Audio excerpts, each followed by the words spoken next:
What is the creepiest historical fact? The Leatherman was an individual who would walk the same 360-mile route between the Hudson and Connecticut rivers approximately every 30 days for 30 years.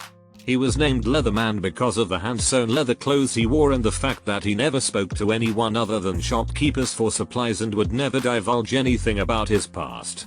He is believed to be French or Quebecois because a French Bible was found on him when he died. When his grave was recently exhumed to test his DNA, no remains were found. Googling pictures of this guy brought up some very creepy old pictures and some very gay newer ones. In the past, people used mummies for everything from medicines to colors to paint with. There was even a tonic to drink that had ground up mummies as part of the ingredients. As for painting, the color was called mummy brown. It became in such high demand that, in some instances, the remains of executed criminals were mummified and used to satiate the demand of artists. Fun fact, a lot of artists initially didn't realize mummy brown was actually made from mummies, and thought it was just the name. When it became common knowledge that it was made from real mummies, it became kind of a hot topic in the art community, with many artists deciding to boycott the pigment and some even burying their mummy brown paints in an effort to return a modicum of respect to the people whose corpses they'd been using as art supplies.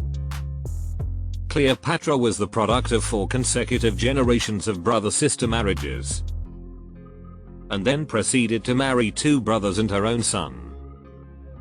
Zhang Xiantong, also known as Yellow Tiger, was the leader of a 17th century peasant revolt which conquered the Chinese province of Sichuan in the end days of the Ming dynasty. There he lived the life of a warlord, in constant battle, and eventually descended into madness and barbarism wherein he turned upon his own people in merciless slaughter. He would pile the heads, hands, ears and noses of those he had killed, so as to better keep count of his murders. In Chengdu, there was erected a stele to commemorate his murders. It has come to be known as the 7 Kill Stele, and read: Heaven brings forth innumerable things to nurture man. Man has nothing good with which to recompense heaven. He literally depopulation half of one of the most prosperous provinces in China, which today many Sichuanese are actually descendants from immigrants from neighboring provinces.